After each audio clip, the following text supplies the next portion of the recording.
All right. Hello. Welcome to Sense Space. I'm Jacob Kishere, and today I have a dialogue with my dad. It's a father-son conversation, um, exploring a topic and branch of my life and work that really flows into my dad's journey and what he's explored in his own life.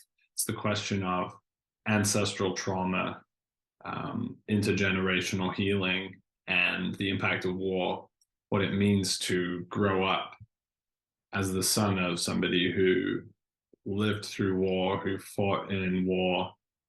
My grandfather was deployed in the Far East, fighting against the Japanese in Burma, and saw combat there, was injured there in various ways, physically, but also almost certainly came back carrying trauma, as so many men of that generation and also their father's generation in the First World War. So my father grew up in that context, and through the course of my own life, I've been inexplicably drawn to understand this more deeply. It's been a profound journey of discovery that's still very live for me. It's been drawing me into really reconsidering my understanding of how reality works, in a kind of Jungian way, I suppose. If you're familiar with some of Jung's ideas, there is a notion that our unconscious aspects are kind of drawing us around to realize them in our lives. And I've certainly experienced that in relation to this question of ancestral trauma and war and healing. Those of you who follow the podcast will maybe have heard a little bit about my stories in this, but this podcast is particularly going to be getting some of my dad's stories and also hearing about what those experiences of healing have been like for him in a Christian context, how he's wrestling with the identity of his father and the meaning of remembrance, which is something you can also learn about in the recent Culture Pilgrim Substack that I published just before this conversation was recorded, in which I really delved deep into questioning our culture around remembrance and whether it's really affording of transformative healing, and whether the Christian culture of Europe after the First World War and after the Second World War actually was able to transform and pour out healing and allow the redemption of all of the trauma and suffering that was unleashed on Europe during these two generations. And for what it's worth, I believe we are still deeply, deeply contending with the impact of the First World War and indeed the Second World War. Some people have considered them to be one larger conflict. And you can see this dripping into culture, kind of bubbling up out of the ground, wanting to become known in our own consciousness, through recent films like All Quiet on the Western Front, 1917, and others. You can really see the horror of war is being made more and more and more brutally apparent in these films, and it speaks both to the way that we're desensitized, disconnected from the trauma of our ancestors, but also to some sort of wish to reawaken to it as well. And so with that speculative reflection, I want to invite you to a conversation with my father. Lots of love to him for doing this, and really grateful to reach a place where I can record conversations with my dad, put him on the podcast. So more to come. And those of you who want to explore this more deeply, do reach out. I'm going to be having more conversations around this and hopefully putting together an event in the new year to delve into this. So enjoy. Okay, welcome to Sense Space. Today I'm here with my dad, Gaz Kishere. He is the author of church a counter narrative. And today we're really exploring a conversation that has been an ongoing part of this channel and my writings on Substack. Those of you that saw my conversation with Matthew Green about war and collective trauma healing, this conversation is very much in continuity with that and part of a larger conversation that's happening and in movement. And so Dad is here today because he has had a lifelong interest in this area of collective trauma healing. I don't know that you would have always described it in that language. You certainly engaged with it in a Christian context initially, and of course your father was in the Second World War. Your grandfather was in the First World War, and we are of the same line. So it feels really powerful and important to be having this dialogue, and I can almost see the lineage flowing out through me, up through you, and into the ancestors. So with that, the old chaps podcast, and feel free to take it from there. And anything I didn't properly introduce you, you're welcome to introduce yourself. Hello, son of mine. We are fellow travelers and explorers and people of intrigue and question, and that leads us into all kinds of strange directions, but also discoveries. I would say that you played a part in bringing another layer of intrigue and reflection about my own father having been in the Second World War and my grandfather in the First, both having suffered very clear indicators of post-traumatic stress disorder as adult men until the time that they died, really. Again, without the knowing and understanding of such things, people lived and carried those traumas through to the end, both robbing them of a quality of life and also impacting those around them in the day-to-day. But I don't know how old you were when you were at school and you decided to do some research into my dad and the war, and I think you saw my brother and sister and saw some papers and documents that they had, and then you did some research online as to my father's regiment, the day that he was shot and wounded and the battle that he was involved in. And so your research on that and writing that story out as a young man opened a whole other level of connection with father and war and suffering and sacrifice that had not been there before, that I still carry visually in my mind today. In fact, I was talking to somebody just recently about trauma and war and listening to the podcast that you've recently shared. And I was there again, outside of a village in Burma that was controlled by the Japanese machine gun positions around the village. And my father led on his belly along with his regiment in a paddy field. It was just above head height for the whole night, waiting to run at machine gun positions, and where indeed he got shot twice. And again, that brings to me as a man this other layer of sacrifice, suffering, endurance, resilience, what you're willing to do as a man, that I can either take on as another layer or a jacket that I begin to wear, identify with, or I can question it and choose to put it down. And actually on this occasion, whilst I still visualize the story and the place my father was as you wrote about it, I've chosen not to take that on, because I recognize that some of what we identify with are people in conflict and suffering that hopefully we may never have to live out of. And yet we carry this preparedness to be the hero, life laying down, loving for people in your country, that seems unnecessary. And I actually think takes something away from our peace, our freedom, and the person that we could or should be. So it's your fault.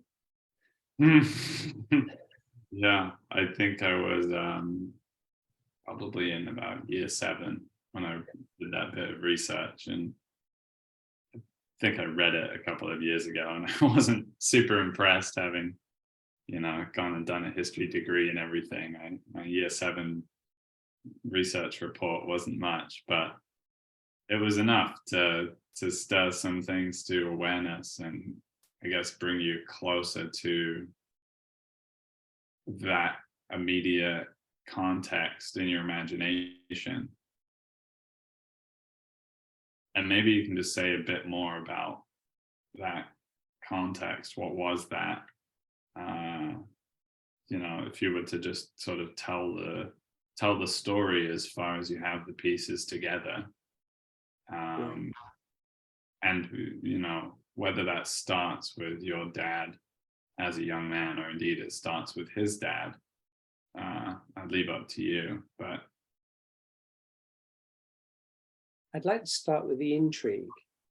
And what for probably 2 decades I've had as an inquiry of why both me and my brother, particularly, I also have a sister, but her less so, but why me and my brother have had an obsession with seeing my father through the lens as soldier. I think when my dad died in his 70s, my brother chose some of the wording that went on his gravestone, which was "Our brave soldier." And my father did many things, was present in our lives for a great number of years. And yet there seems to be this selective process of identifying him as a person who did certain things for maybe 3.5 years of his life before we ever arrived. So I've had a great deal of intrigue about that. I would say on a practical, more conscious level than the unknown, that if you're living life with somebody who has seen war, suffering, has taken lives, and is having to process the complexity of that, they're frequently not present. One of the repeating narratives of people with post-traumatic stress disorder is that they're emotionally not present. And so, having grown up with a father who occupied a chair in a living room, and you've got that picture of him, which just has so many question marks and is to some degree a void in a space, or you pick something. The father who was not present emotionally because of the conflict of war was replaced with the conflict of war. And it's kind of a fantasy relationship, but you begin to identify with him more through the thing that was most destructive in his life and actually made him least present. So it's kind of a juxtaposition, really. You want to remember the whole of your father, and what you relate to was something you weren't around for. And so our inquiries with why is that? Is it just a male thing? Is it sons and grandsons who pick up this thread of intrigue and occupation about something that was such a small period of time in somebody's lives?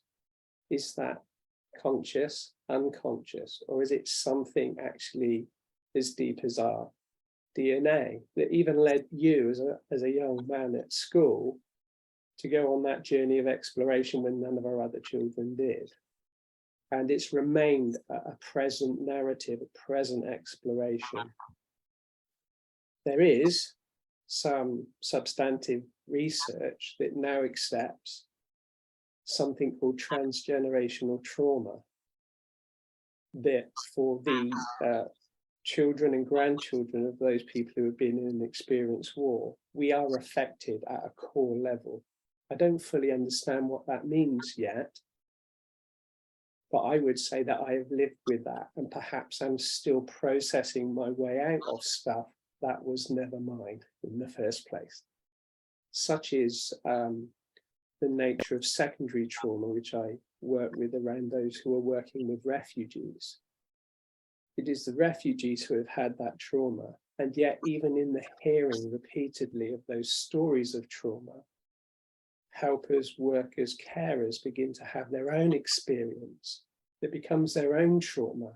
They're traumatized from trauma, and it's called secondary trauma. Trauma affects us. And I understand how cognitively and emotionally trauma affects us in the here and now. I think late to the table of discussion is historical trauma, whether it's something that's happened to our nation, our tribe, that we choose or unavoidably identify with. Or, I think we've explored remembering the cenotaphs and the altars and the places that we go to give time and moment to simply remember and respect and hopefully learn from. But again, that narrative, never again. There was a purpose in the remembering. It was never again. Let's not forget so that this doesn't happen again. And yet that is different to a remembering of something that you still connect with it at an emotional and deep level, like it's part of you. So it's not simply a detached remembering. It's almost a re-immersion, or you might say a triggering of something that you have an experience of because you lived it, or you're connected to because people who were close to you lived it. And there's something almost incomprehensible that has passed through and has become part of our reality and has shaped how we experience the world.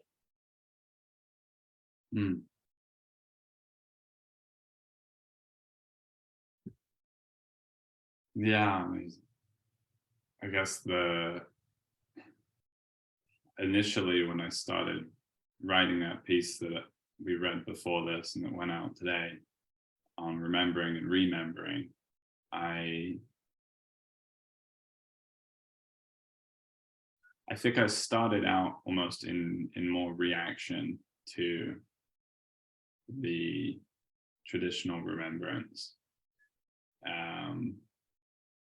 in all its facets and style. And I wanted to almost, there was a provocative impulse to say that's not at all adequate. That's not the thing. But then I stepped back from that, and I did begin to feel perhaps the proper position for me is to appreciate both. And what I mean is people feel very deeply emotionally connected, or are connected at the level of their identity. There's a certain purity almost in this symbol of the poppy. There's great value in that whole world of images, that lest we forget, and the collectivity of that remembrance and so on. But it's not, as far as I can tell, transformative. It's not actually a healing ritual. And in order to not repeat things in the course of an individual's life, it's not sufficient to just keep remembering the thing and saying, well, I don't want to do that thing again. There has to be an actual healing and transformation of it.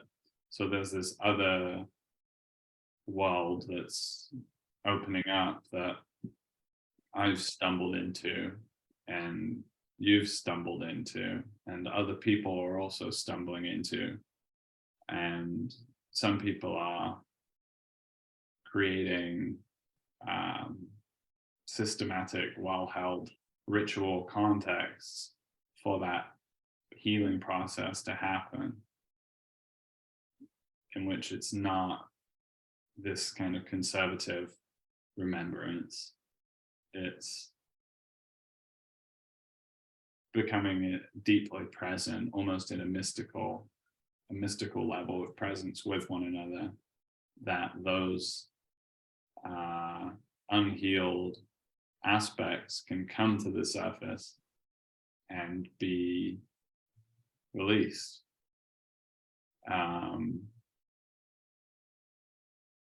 Now, this is something that I've only experienced sort of privately, basically, in the context of my last relationship, in which we were both, I guess, in a healing journey together and open to those things when they arose. Yeah. It happened. But my friend Matthew Green from the previous conversation, he's been on the Thomas Hubel Collective Trauma. It's called Timeless Wisdom. It's like a 2-year-long course, and there's all these aspects to it, and they gather on retreat, and in those retreats they're stacking all these different practices together and creating a space where that occurs. But the first context in which I've had any awareness of that was with yourself and some of the stories that you had told about your experiences, particularly in Christian context. Yeah.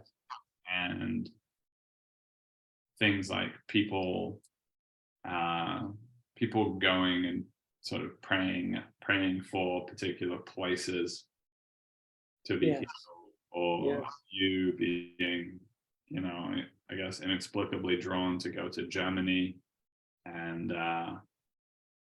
these kinds of surprising happenings of just shit coming through, and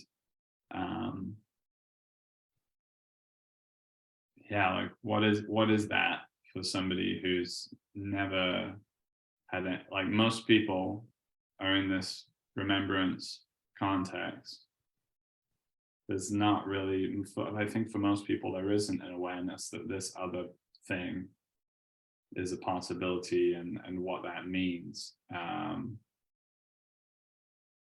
Perhaps because it would be unsafe in some sense to go there,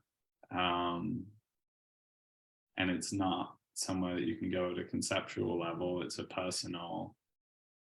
It's how does that root live in my own heart, in my own soul? I would say that dipping into belief systems or particular practices makes you more sensitized to such things. So if you live your life without a sense that something's broken, if you live your life with a sense that culture's great, you're not necessarily going to have the agitation to explore what's wrong with it. Where did it go wrong? Why is it wrong? And perhaps then find yourself in a place, am I meant to be a participant in change?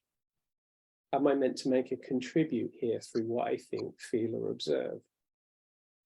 And I have grown since my late teen years in a Christian context that was trying to stand in some of these gaps. It was called identification or repentance and reconciliation. And it all sounds a bit bizarre, but it's the stories that contextualize it. I'll tell you one, just for context.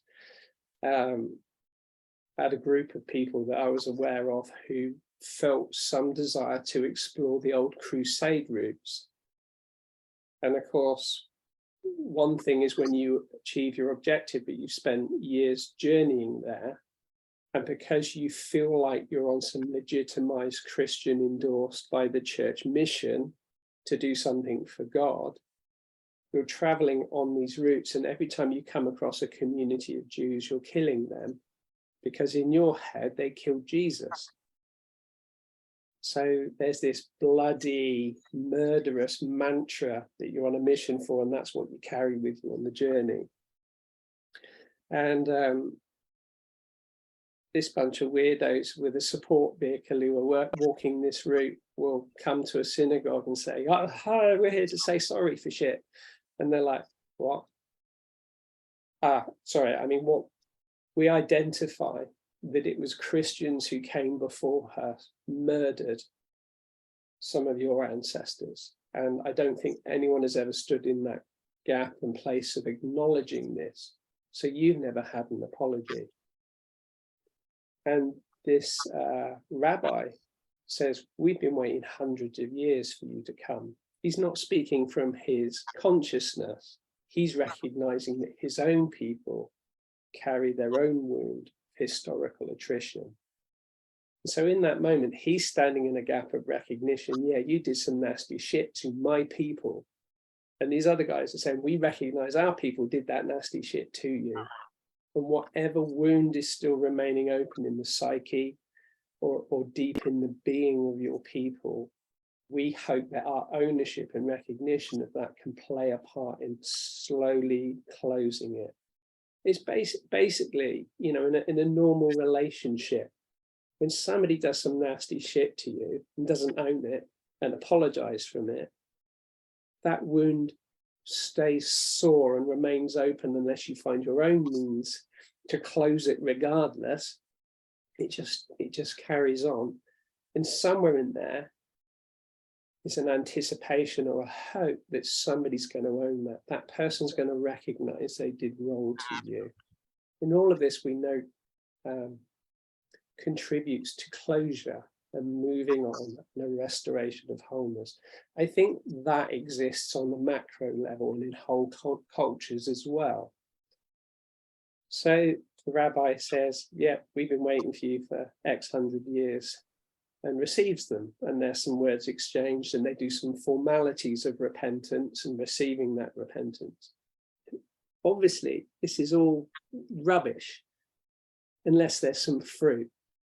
Unless, as you say, it's transformative in some way and more life happens as a result of it.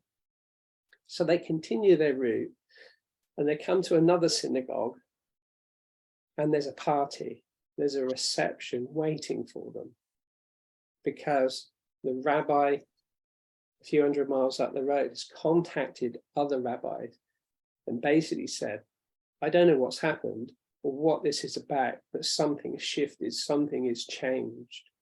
And I think you need to receive these guys.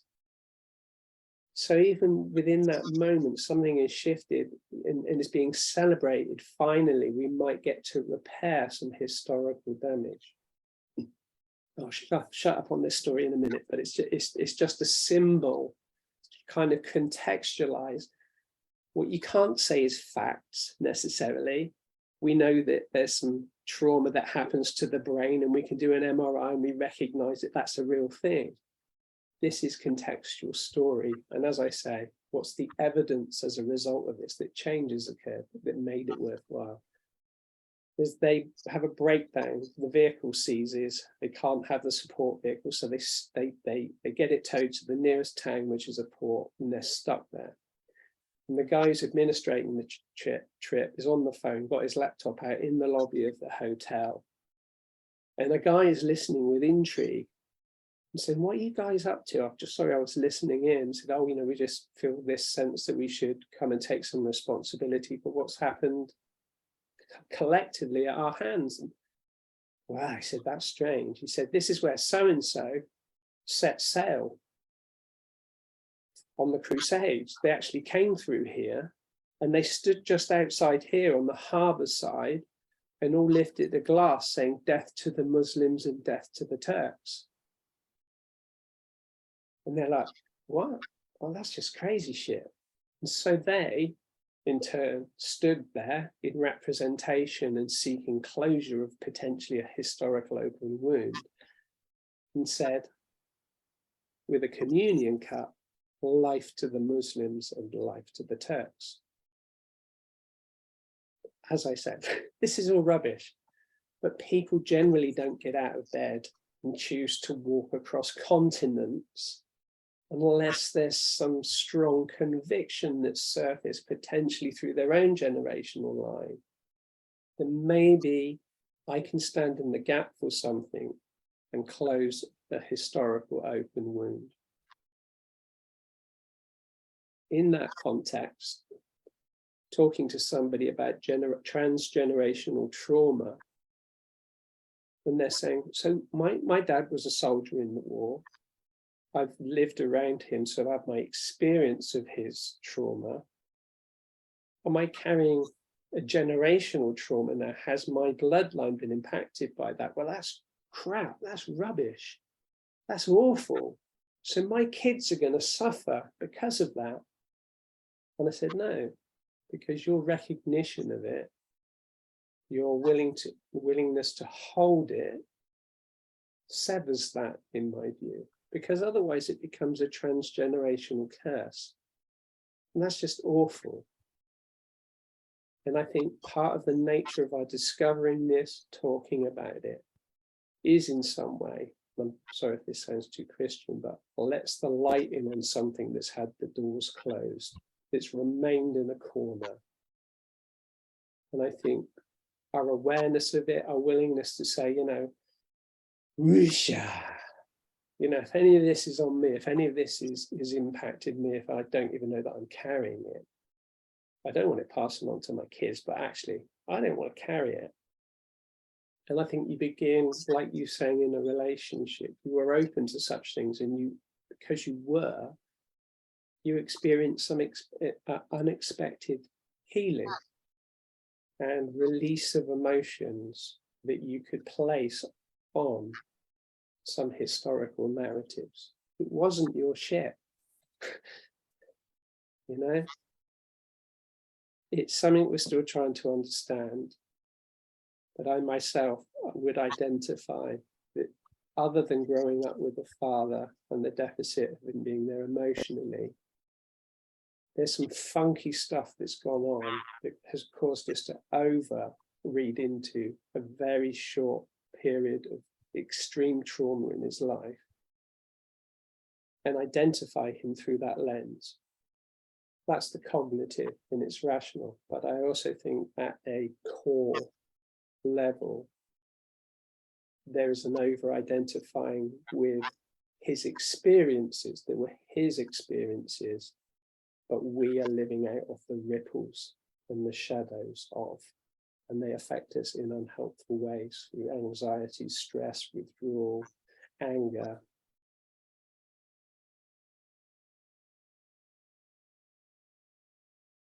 Do you think that identification of the father as the soldier is something that was unique to your family, or would you say that that's actually common amongst that generation whose parents were in the Second World War, or indeed in the First World War? I honestly don't know. It's been a personal journey. People experience trauma and loss in different ways. There's the loss because of death, and all you've got is the place of remembering. And then there's the loss of a person's core identity because of what was robbed from them, taken from them in those experiences. So you live in the robbery of their actual life, or the consequences of a robbery of some of who they were. It means that they are not fully present in your life. And I think we do try to close the gap on that. I think living around soldiering and the war, you are also drawn to the cenotaph once a year as part of your upbringing. I certainly did, and walked along the marching bands and had to go and sit in churches singing "Abide With Me," a song that I cannot ever get to the end of because I associate it with loss and suffering, because that's where it was used as a symbol in those remembering services. Were they emotional services at the time? Sorry? Were they emotional services at the time? It's difficult to know whether the people who are present are there to honor their own journey. I'm part of this. It's an ongoing sense of belonging, and it's something that you're not physically still part of because the war is over and your regiment is still no longer formed. So there's a kind of tribe aspect to it. You know, like once a Marine, always a Marine, semper fi, and everything else, you know. Whether you're in the war or out of the war, there's a psyche that, you know, we're never going to leave you behind. Or whether it is a time to come back and dip back into the emotion and let it go all over again. So instead of a remembering, it's like a re-immersion. And some of that can be driven by guilt. If I don't go and feel sad again and dip back into the loss and the trauma, I am in some way failing people and letting people down, and I'm not a good person. So there's a conditioning to not simply remember, but re-immerse and re-experience in some way. I remember my dad telling me there's the last post, the end of the day, and the reveille in the morning, called Charlie, Get Out of Bed. The last post is that very sad and solemn. And that was often utilized as an opportunity to acknowledge you'd lost people that day, that last week, that last battle. And if you didn't let go, you wouldn't be able to be present in the next day. So here is your opportunity to acknowledge the loss and carry on. And then the next day, Charlie, get out of bed. Reveille, get up, everybody, we're having a new day. And it seemed unnatural and forced, but was utilized as a tool to put down. Every time we had a remembrance, the same song is played. So what is it we're letting go of again? And at what point do you actually let go, find closure, and move on without picking at a wound or the ongoing emotional attachment to that? I don't know, but I do think it's been co-opted. I think as those soldiers begin to die from the Great War and the World Wars, we're left with soldiers who have soldiered in a context that is often politically and culturally sensitive, not nationally identified with or owned. Yeah. Waves of generations who disagree with our presence there and our participation. So I think there's a shift where there's a remembrance of what took place at a national level, where we were all fighting for our own freedom to some degree. It would have affected us all. And then there's the soldiers now who go and represent us. We carry on with our daily lives and it's over there. It's unlikely to come over here, so we don't have to think about it. That's going to be very different.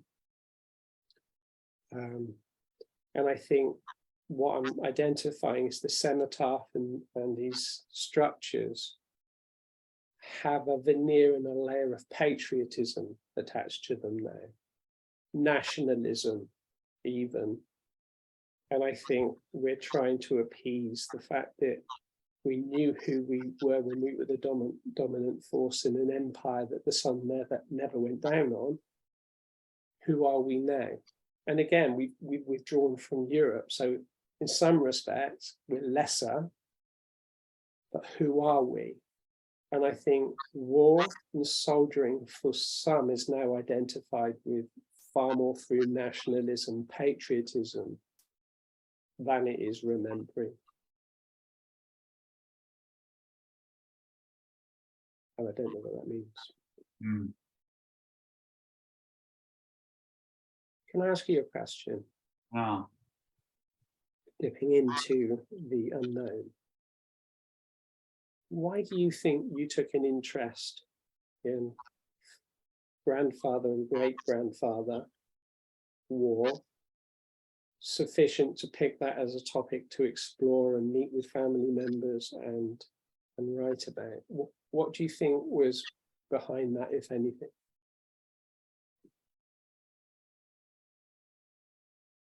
Well, it's threading with what you were just saying, actually.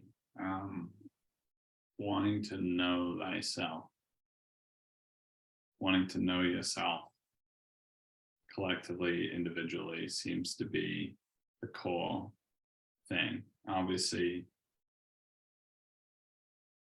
as a child, I didn't consciously think, oh, I need to know myself through this.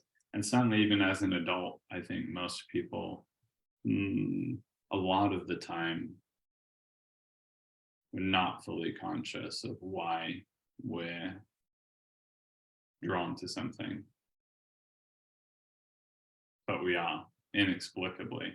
And sometimes what's really going on is kind of concealed. And it can seem to be about something, but there's actually something much deeper. So I was drawn to war, drawn to the history of war, fascinated with it, really.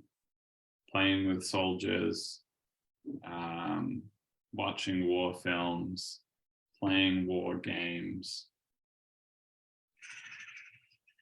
reading books, going to museums. Not all the time. I was also playing football and other things, but it was there, and it was somehow a core thread of who I am, that I had received through the field, really, of you, and of perhaps even not at a conscious level.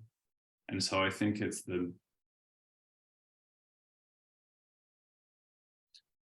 that thing that you described for yourself of the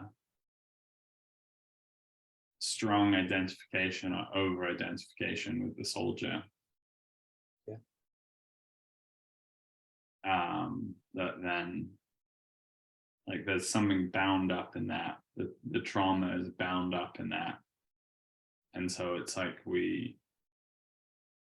feel like we know ourselves through that, but intrinsic in it is this like concealed, deeper truth, deeper knowing that we don't know. And so I think therein lies the curiosity,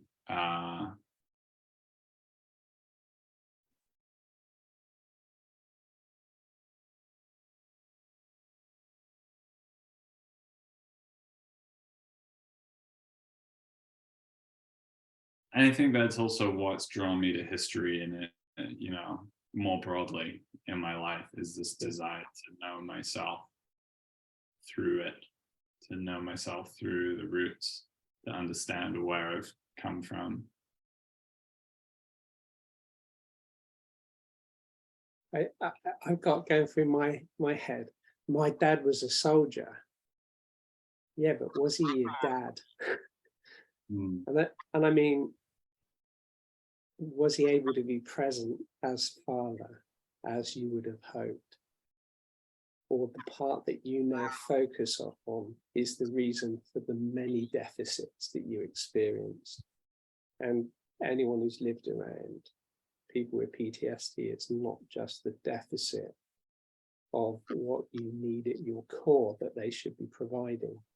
It's also the presence of that you should never have experienced. So it wasn't just a deficit of the goodness that was my father. It's the presence and the inability to self-manage things like anger and aggression. I remember. So this is at a human level.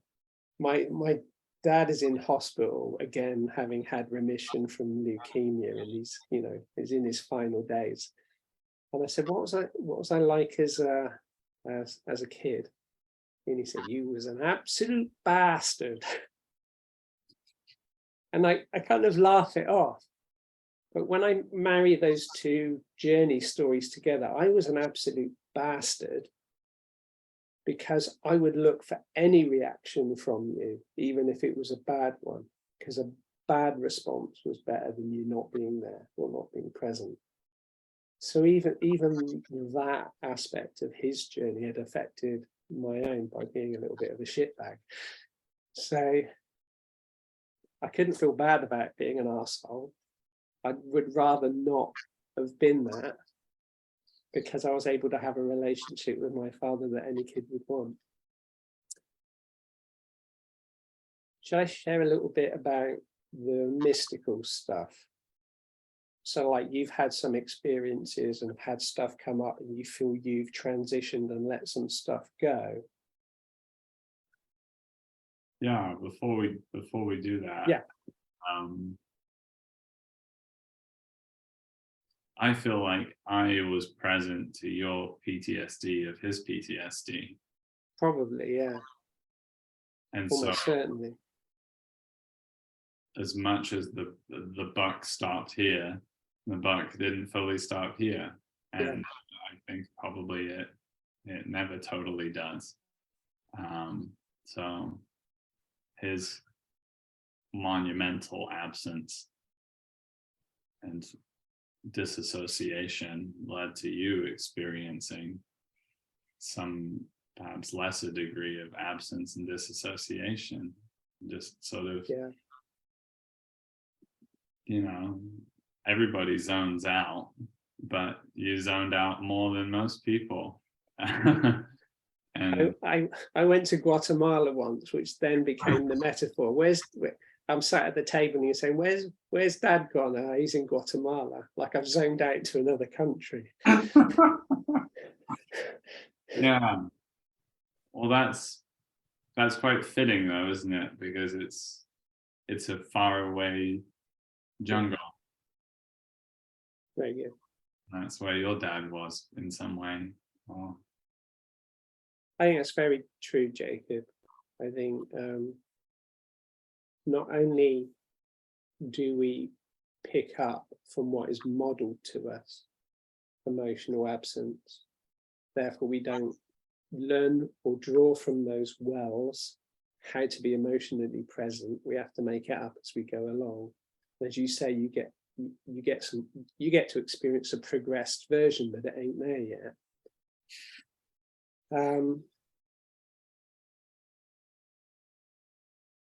But I was also around his anger, my siblings much more so, because that dissipated as he aged. And I remember when I was training to become a counsellor, my lecturer took me into a room and had my journal and said, if you were doing client work, we would stop you. We'd be concerned that you would be triggered by something you hear from another client. So what are you going on about? Like, I was totally blind to anything that they were saying. Said, you've got an anger problem. And I said, I don't have an anger problem. I'm never angry. And they said, and that's the problem. You've never learned how essential it is to express appropriate anger. Do you know why that is? And I immediately thought, yeah, because I grew up around inappropriate anger. Anger was a bad thing. So I've suppressed and repressed that. And again, you're doing that. You're contributing to more emotional detachment and switching off. So yeah, it's both the absence and the presence of things that we seek in the course of our lifetime to at least progress, I think. As you will in the future with children, they will get a transgenerationally progressed version of a Kishir. Yeah, I think that's important to include. Yeah. And also, it's not. It's taken me a journey to connect with anger in any kind of sustained way.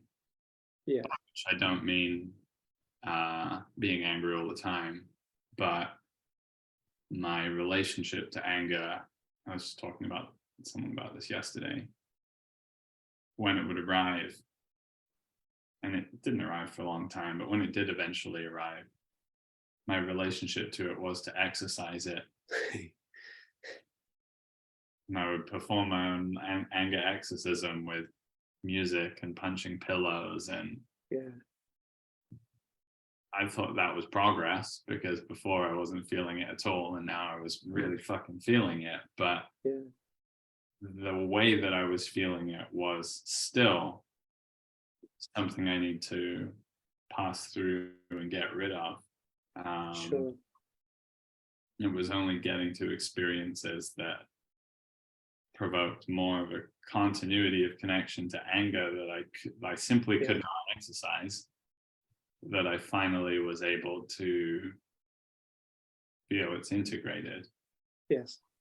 So, disclaimer, touch wood, but I don't feel angry very much, but I feel the capacity to be connected with the state of anger is readily present now in a way that it wasn't before. So, and that there's vitality in that, and there's health in that, and there's also just a knowing of ourselves more fully, and also knowing of those men more fully. And when you're in rejection of it, one of the other things that happen, and so this is weird, the weird paradoxes that live in our minds as children, right? I was fascinated with war and the history of war, but I'd also decided around 6th or 7th grade that I was going to be a pacifist. Yeah. And You're not a patriot. I rejected fighting. I didn't really get involved in any of that, and I was in rejection of it. So, but that's cutting me off, because though that is part of my humanity. Yeah. And as I spoke to in the article, the only way you'll really understand humanity and our inheritance and experience is to put yourself in the shoes in so many different respects. I mean, Jordan Peterson has famously talked about, don't assume that you would be the one that stood up to authoritarian collective madness. Don't presume that you would be the victim of the Holocaust and not the prison guard. Yeah. And that's so powerful to enter into. Yeah. That's something that I progressively was trying to do during my time in Germany. I would visit these cemeteries in Berchtesgaden, and I walk among the graves, and all the graves had little photographs, right? These kind of grave photos, and the photos are all of soldiers. Yeah. Nazi soldiers in the Wehrmacht, and not all of them, but some of them have little swastika lapels, and some of them are SS, and some of them. I tried to look into the faces of these men and understand the mentality of the world that they lived in, and the world that their fathers of the First World War, being a second generation of war, and poverty and everything. That's actually fact now, though, isn't it? That we can be those people in the right environment, in the right circumstances. When you stick somebody in a booth and pretend they're being electrocuted, but you're being asked to press the button, and you're the person who's willing to continue cranking it up. There's quite a few of those experiments that prove that people off the street who would never do such a thing will do those things.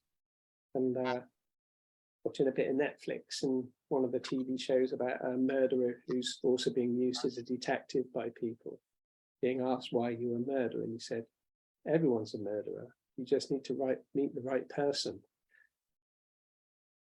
In that, it's the external factor that turns somebody into a murderer. Yeah. Yeah. Can I just come back to the anger stuff? Yeah, please. So one of the problems in not being able to express anger well is we don't appreciate that caught up in a healthy expression of anger is our no voice.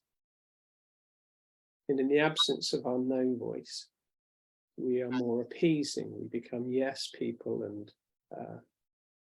seek more approval and acceptance because it risks rejection to have strong feelings rise and allow us to say no. And no is how we find boundaries. And so if we're suppressing anger, feeling that it's wrong, and not finding a way to express anger appropriately, we frequently have a loss of boundaries, find ourselves in abusive contexts, and become yes people, fearing rejection, instead of having the core ability to say, that's not okay, and no. You know? Yeah. So the anger stuff's quite critical to a lot of our identity and how we interact with the world and the people around us. So it's an important journey.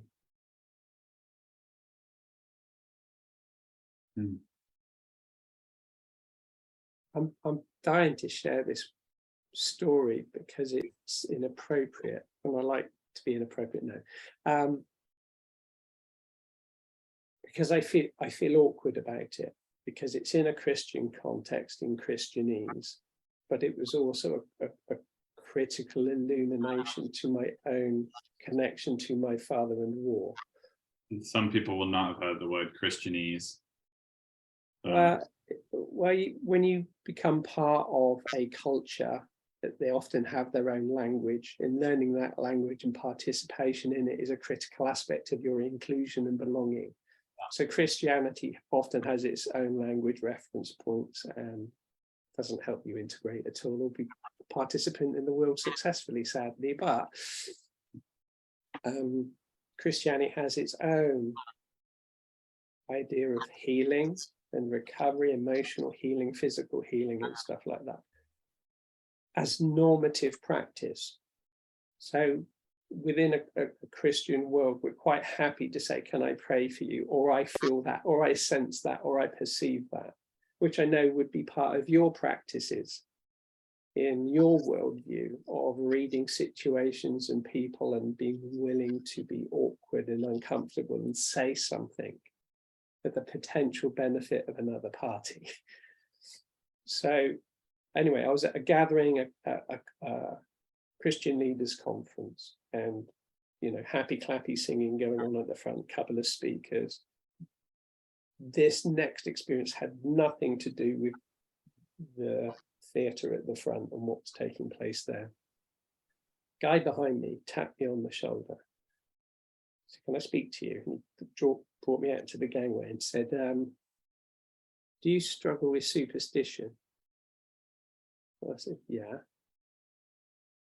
Like I would have these rituals and things to keep me safe. Like when I used to cycle home down this path, I would always spit at this same garage. And if I didn't spit at it, I would go back and spit at it. Like I created these rituals and these things that I thought would keep me safe, which is superstition. And so I said, yeah. And he said, was your father in the war? No. That's strange, because I'm 10 and 11 years younger than my brother and sister, which means my parents had me late. And whilst everyone in my school class, it would have been their grandparents in the war, it was my father. And so even that is interesting, that his perception was your father in the war, because I was quite young. And I said, yeah. And he said, was he in Southeast Asia in that area? And I said, yeah. I said, okay. What are your dreams like? Do you have bad dreams? I said, yeah. And he said, dreams about torture. And I'm like, what? Yeah, dreams about torture and decapitation. I keep a book and I write them down. Like I can't watch torture or anything like that. complete no-go. He said, okay. So I think you're just carrying stuff from your father's experience of that war and where he was. I'm sure that he had stuff going on, particularly in that part of the world and with the Japanese, where he lived in the fear of capture. And I said, absolutely. He saw men that had been strung between two palm trees, and the palm trees get cut and trigger warning. That person is torn apart. Saw men wire tied to trees with their genitals shoved in their mouth. Torture and suffering and brutality on prisoners is not unique to the Japanese, but within that particular empirical culture, to surrender made you a non-human. So if you were captured, you were seen as non-human. So they did horrendous things. So of course you're there carrying the fear of capture. And he just put his hand on my shoulder and prayed. But when he prayed, I found myself like making this really weird, I don't know if I just sing Mulan or something like this, but I would go, like this. It's coming out my mouth and I'm laughing at the same time because it's ridiculous. And superstition ended. Those kind of rituals ended. Those nightmares and dreams ended. So whatever that continuity of attachment to the fear of capture and torture was, ended then. So we're all looking for change and intervention. Otherwise, firstly, we don't want to go looking for trauma, but if it's there, we want to acknowledge it. But we don't acknowledge it so that we can poke it as a wound and keep it sore. We acknowledge it because we hope that healing and change is possible, and it is. And I think whether it's in a spiritual context or a counseling context, or simply in our own journey with ourselves and allowing stuff to surface and beating up the pillow, you know, we allow it, we explore it. If we discover it with the hope of healing, and there is. That was one of my contexts. Mm. So as I said earlier, all of this stuff's a bit weird, but what's its fruit? Has what you've said, what you've stood in, what you stood in the gap for, what you've apologized for, what you yourself have allowed yourself to go through by immersion and experience, has it produced change? Otherwise, there's no point. It's all theory. Did you feel something flowing through when you had that praying? Yeah, I would say I felt peace at the end of it.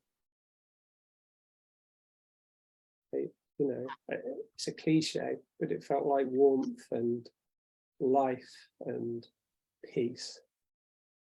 Certainly, that's a nice feeling there and then, like this stuff is flowing in and replacing.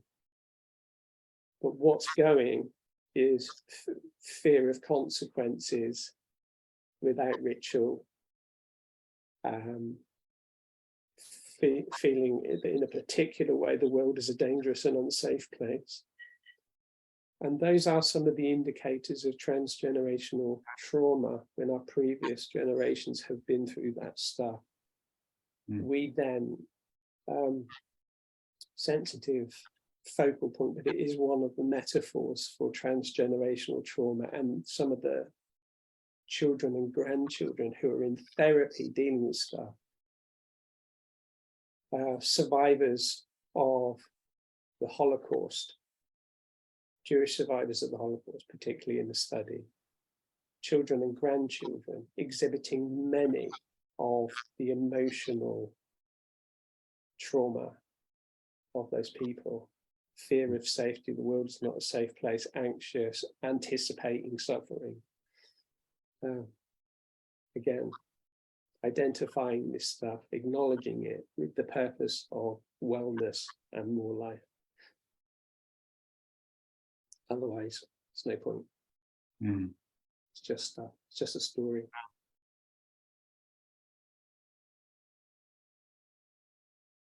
But my journey prior to you was to have gone through some of the recovery from that.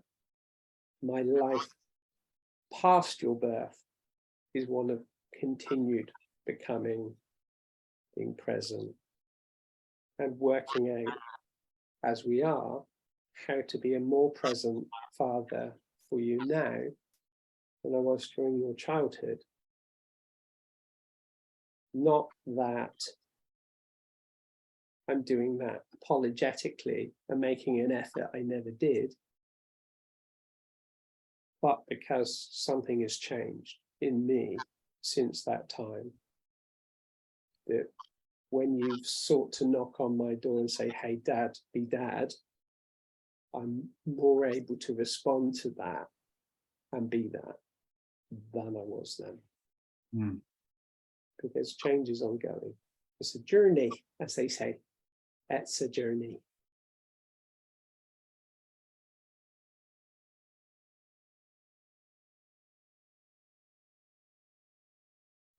One of the things that,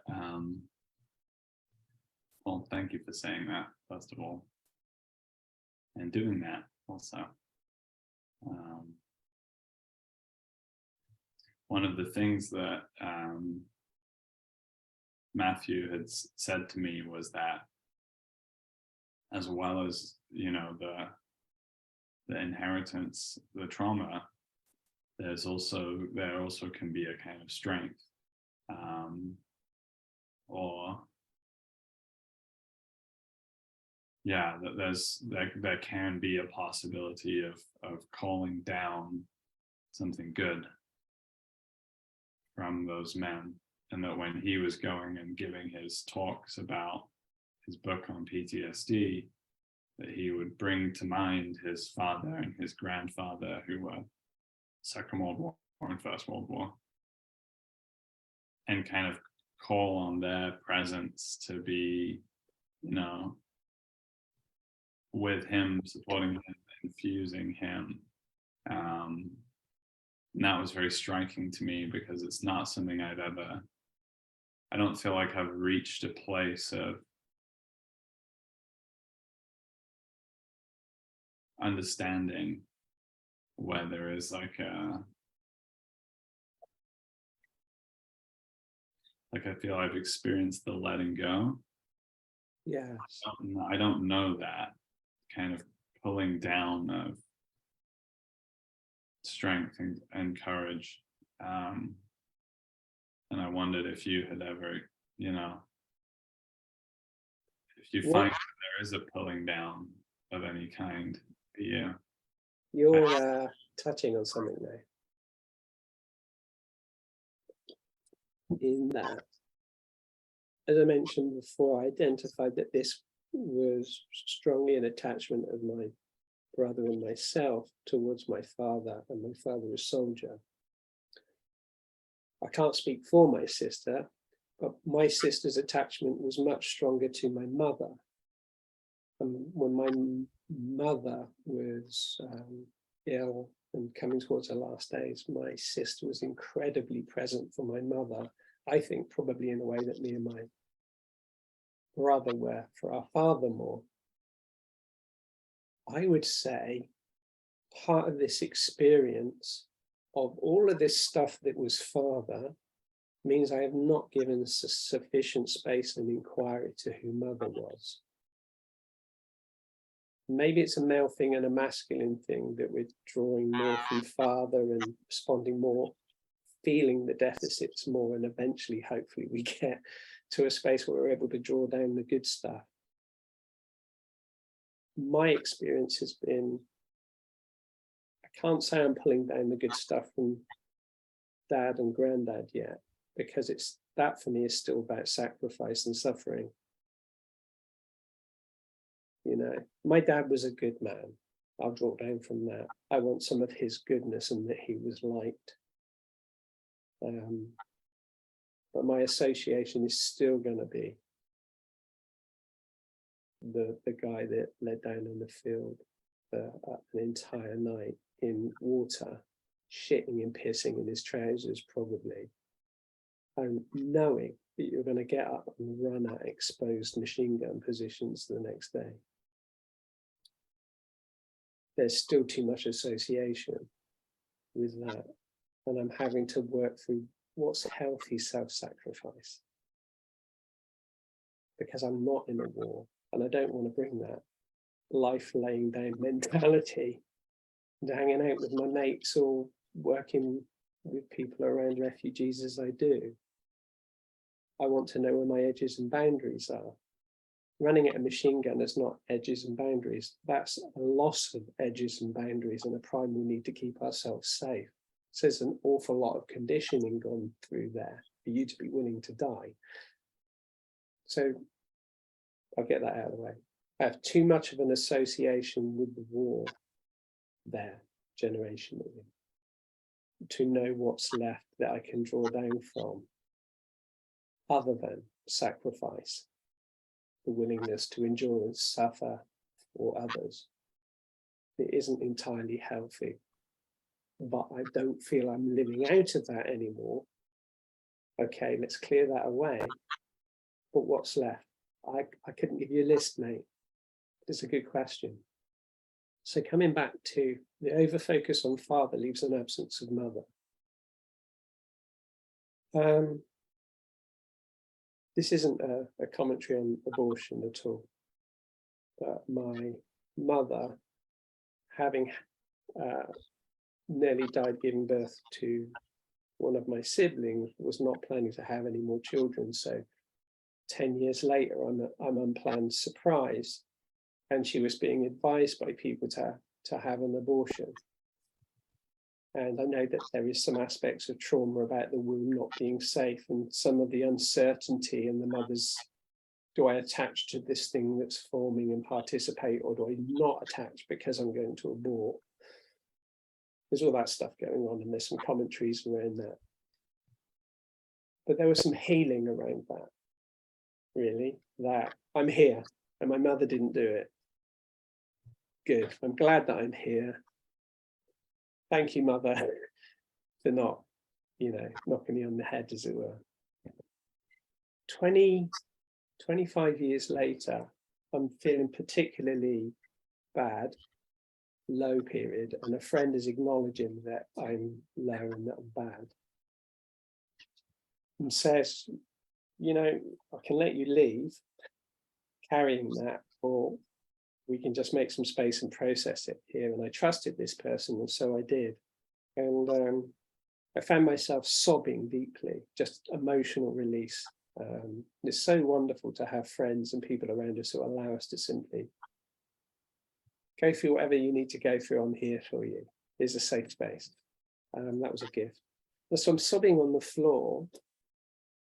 And the thing that comes to mind is that I am talking, the thing that comes to mind is that I am now thinking of my mother, and I suddenly say, I claim that resilience that my mother had as my own, and I express gratitude for her strength in not doing what fear would have led her towards, not listening and participating with the community woman who was the woman who did abortions down the road.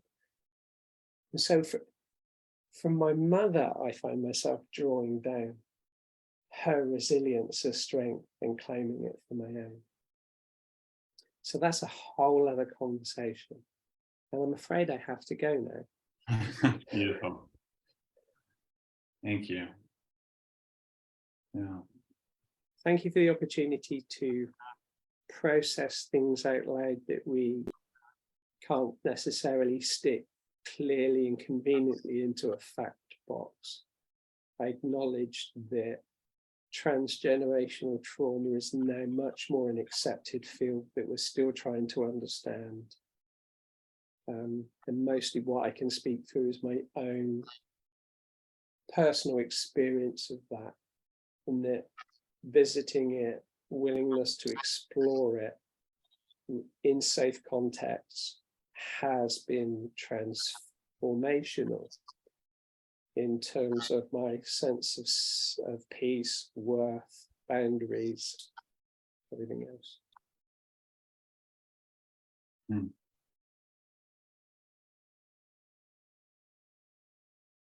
I'm also just on that last thread. I feel very curious then about